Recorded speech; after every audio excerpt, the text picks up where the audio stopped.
Hello, everybody. Welcome back to another episode of Vibe Different. We are officially in season 2.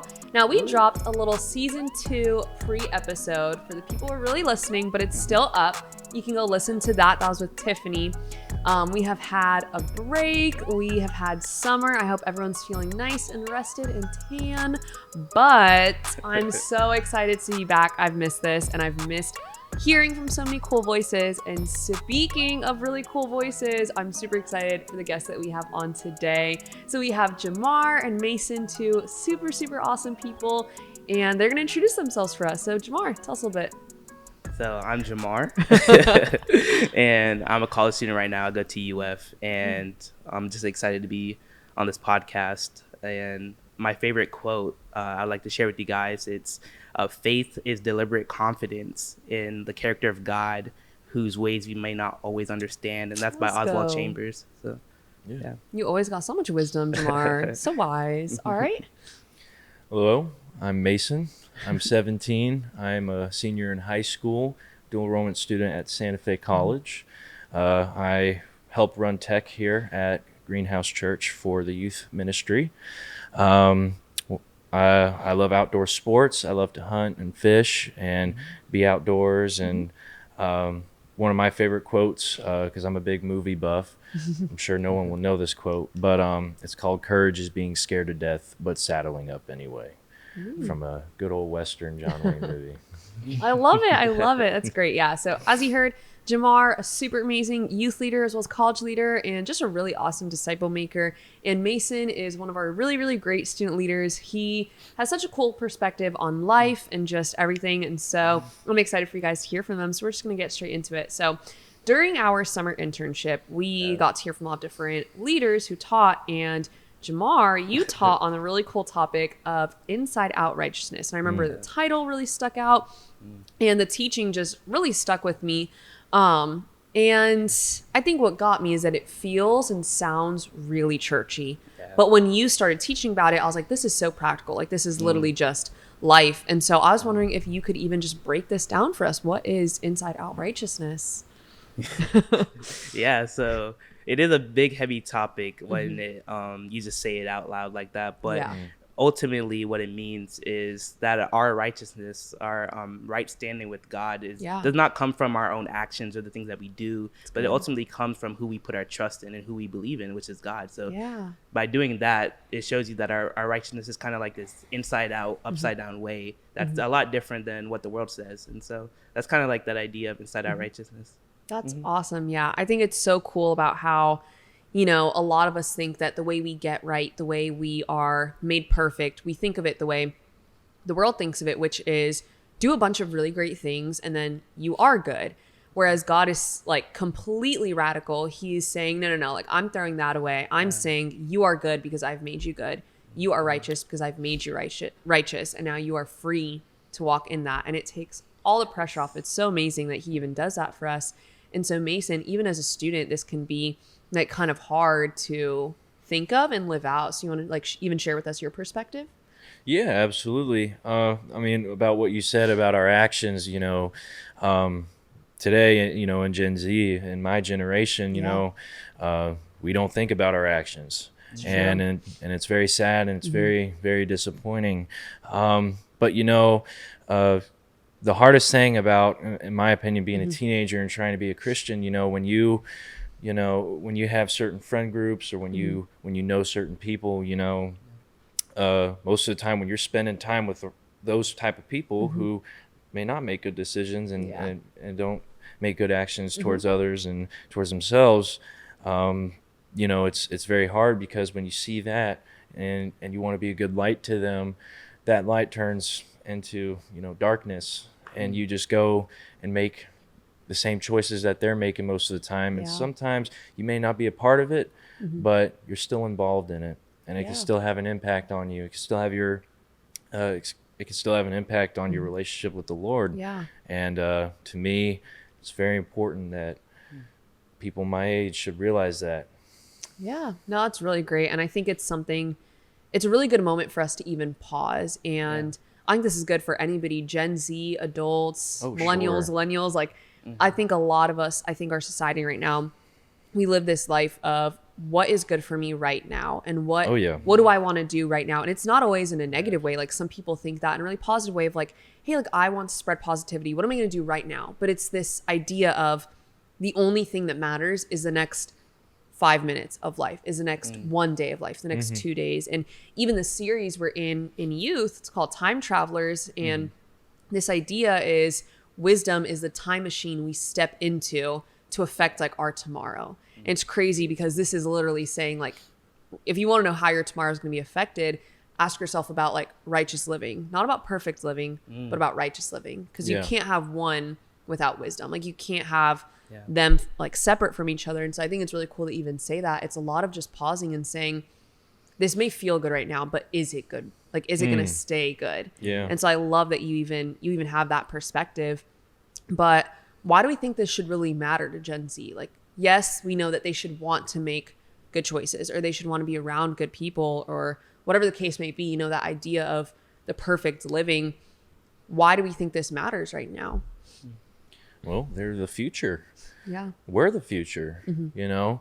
A lot of our values, you know, really disappear, especially when we lose respect to our elders, or lose respect to our bosses. You know, we want to do things our own way, and a lot of us want to feel grown in our own way.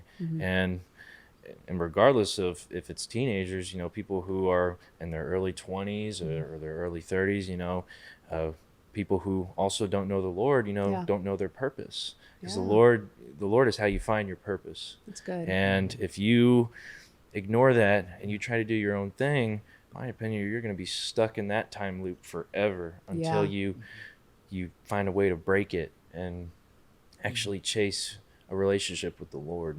That's great. You know, so in my opinion, that's one of the biggest struggles that we have nowadays, where nobody wants to give him a chance, you know, because like we said about actions, you know, your actions define your true character.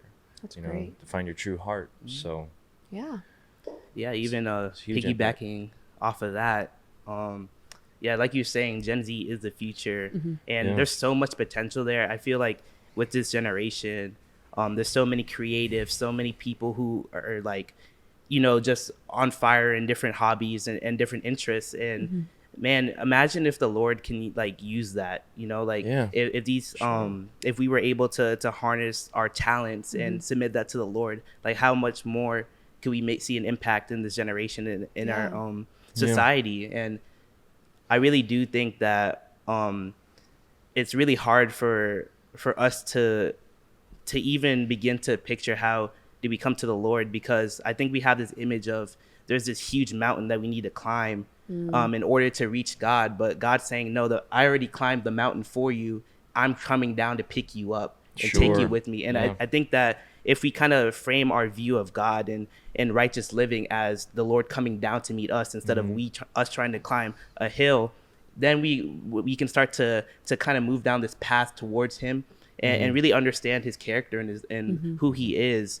And when we submit our talents to the Lord, we can see so many cool and amazing things done throughout this society and throughout our world with this generation. So no, that's really great. I couldn't agree more. I think that like both of you have kind of said, it really is like, I think, a struggle and a battle of the mindsets and this idea of, well, now I'm stuck in this, like how you're saying, stuck in that time loop. I'm stuck in maybe this relationship, and I know I don't want to be in it, but I'm stuck in it. Or I'm stuck in how that hits. I'm stuck in. No, I could talk about that for hours. Yeah, you could, because it's the cycle that a lot of us find ourselves in. Not even just Gen Z. I mean, even as a college student, we see that so much. Or I'm stuck in this cycle of, I know I'm not happy doing what I'm doing right now, even just like academically, or I'm going to go get this degree because I think it's what I need to do. And yet we haven't asked God, is this what you want for me? And so the cool thing, like you said, of God saying like, hey, I'm coming down, I'm picking you up and I'm taking you with me. It really does eliminate us. Cause I think sometimes like we are our biggest enemies, right? We kind of get in our own way. And so if we could say, you know what, God, like I'm just going to rely on you. I'm going to give you a shot. And we'll see what happens with that. We'll see what you can do. I think we'd all be so amazed if we started doing that. And I think that's even this idea of, well, if God said I'm good, he said I'm clean, he said I'm righteous, he said all these things about me, then I guess I'm just going to believe it. And I'm going to start to act like it's almost that, fake it till you make it. I'm going to, maybe for now, I'm going to fake it. I'm going to like act like I am until I really start to believe, wait a second, that is what he said. And so it's really cool that you guys even have that perspective. And so, we do live in this age of outrage, kind of what I like to think of. And I think some people get really uncomfortable with this idea of there's something bigger than me, higher than me, that's kind of telling me what to do. I think a lot of people say, like, well, I don't want to like serve a God that's going to tell me what to do, right? And so why do you guys think that's so hard for us, even as a generation or as a society? Yeah, I think we just have a problem with authority. I really do. Oh, yeah. Even myself No at doubt. times, I'm just like, I don't want to subscribe to someone who's higher than me or someone who has control over me. But ultimately with God, him having that ultimate authority over us, it's for our own benefit. That's true. It's like being in a room and the teacher leaving the room. You think you have freedom to do whatever you want, but ultimately if God's in the room, you still have freedom, but he's just protecting you from all the things that can harm you. And I think that That's good. that having this idea of that the Lord controlling us is for our own benefit, for our own good, it's a mindset thing, will allow us to walk in the freedom that he's given us and the boundaries that he's created for us. That's good. Yeah.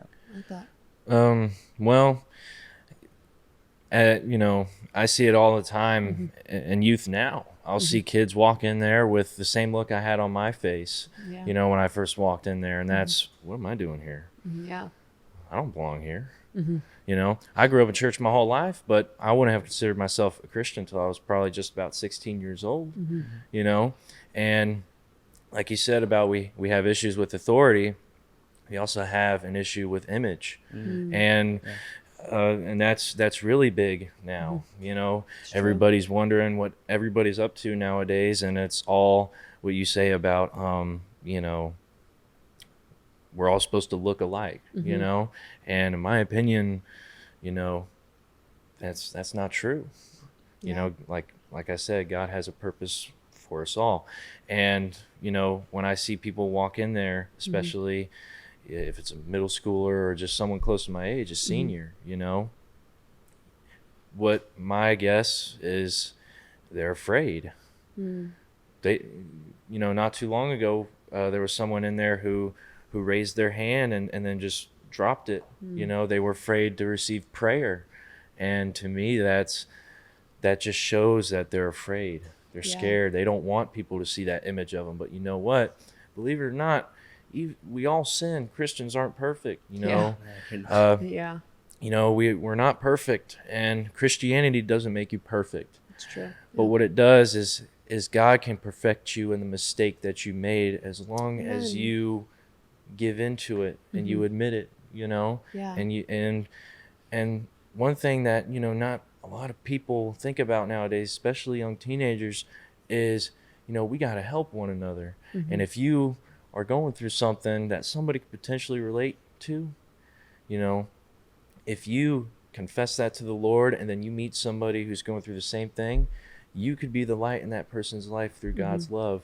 And that's something that nobody thinks about anymore. Yeah. Especially So kids true. our age, because it's all about That's image. really good. Yeah, that's really good. I mean, I even think of like myself growing up, and I remember they do like those altar calls. It's like, hey, if you want prayer, come up. And every part of you, you're like, oh my gosh, like I need to go up, like I need prayer.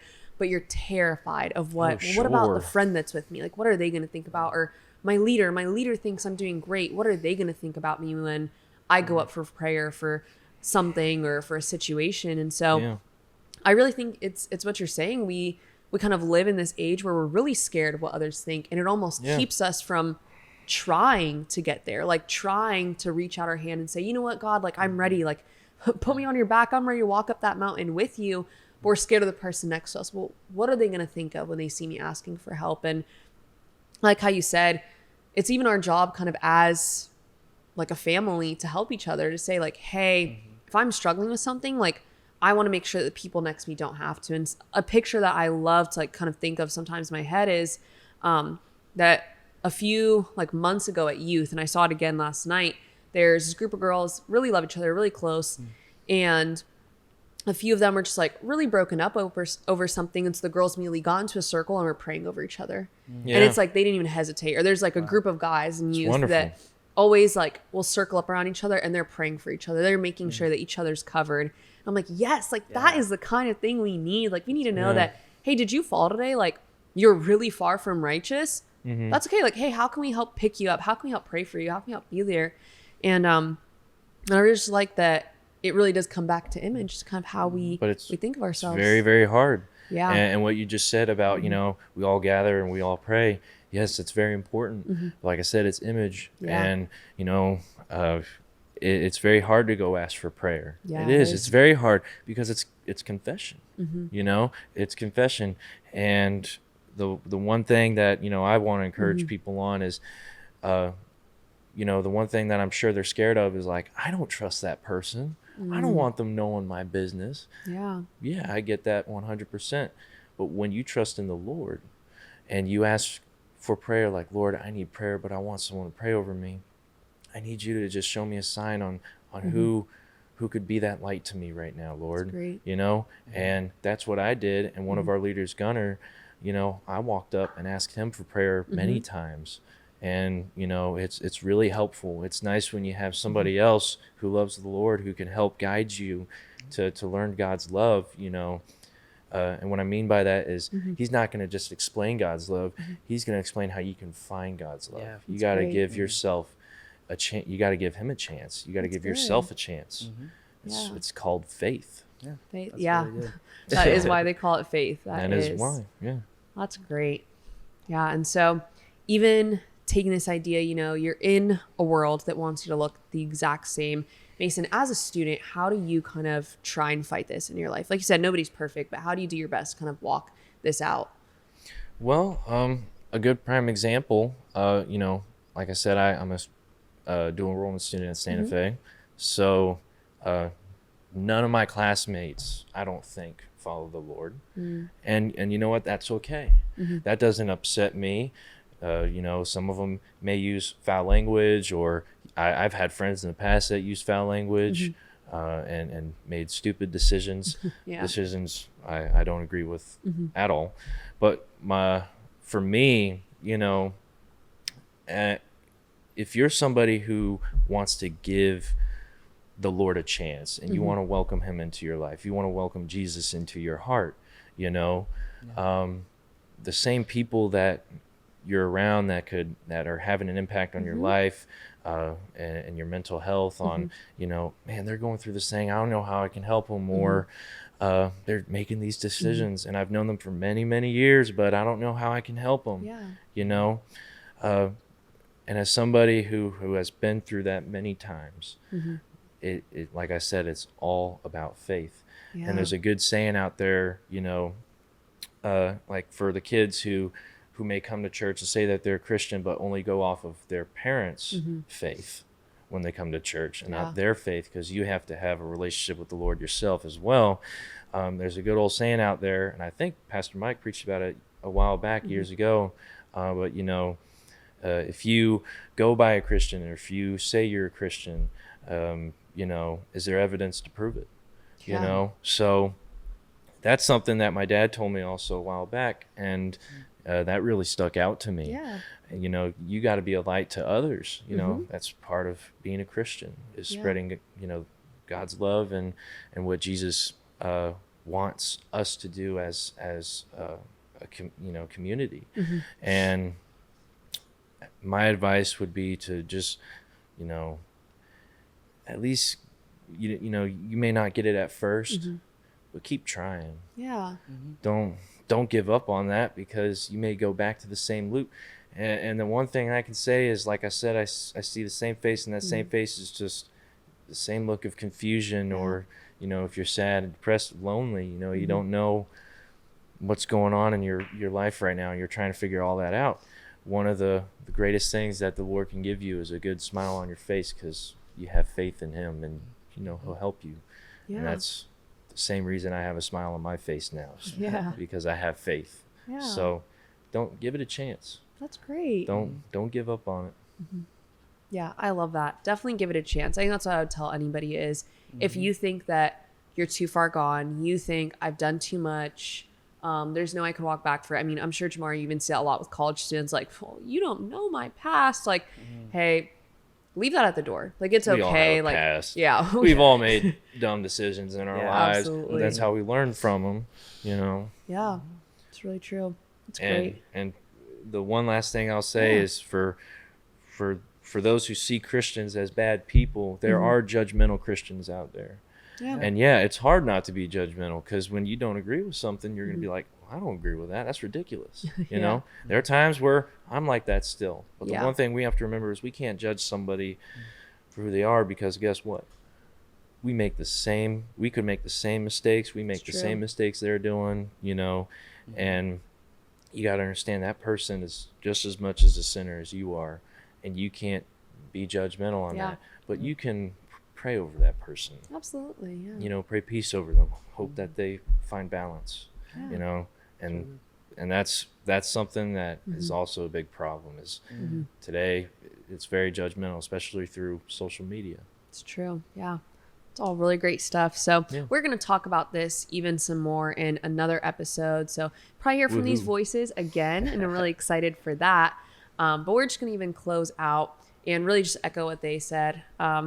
Giving faith a chance, giving it a chance to see where it could take you. If you're the person that think I'm like way too far gone, there's no way I could do this, just know you're the exact person that Jesus had in mind when he did what he did. And so Absolutely. It's really great to even hear from you guys. So we are going to close in our favorite way. I'm sure you guys might know this if you've listened to the podcast. We're going to play If You Know, You Know. So we'll start with you, Mason. What is your funniest pet peeve? Well, mine's pretty common, but I'd say mine is when like someone is obnoxiously like chewing gum while they're talking, or right next to your ear, or somebody talking with food in their mouth, and you just grosses me out. I dislike it a lot. Okay, you feel strongly about that. All right, Jamar, what's yours?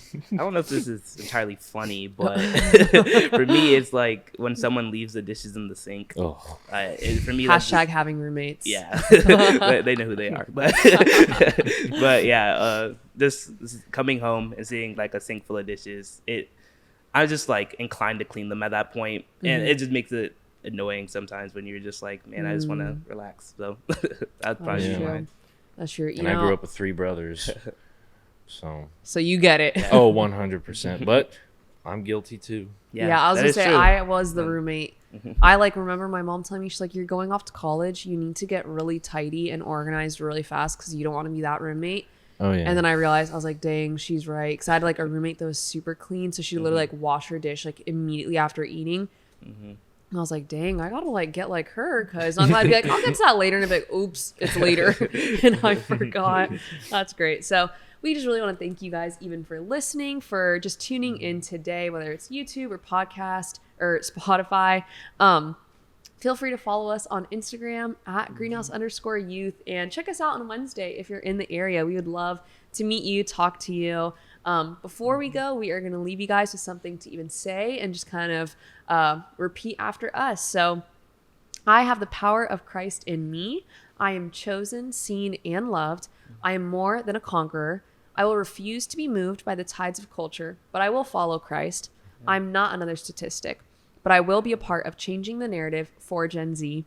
We will be full of life, walk in love, and trust in Jesus. And so remember, when you go out, chase the faith and not the feelings. We'll see you guys next time.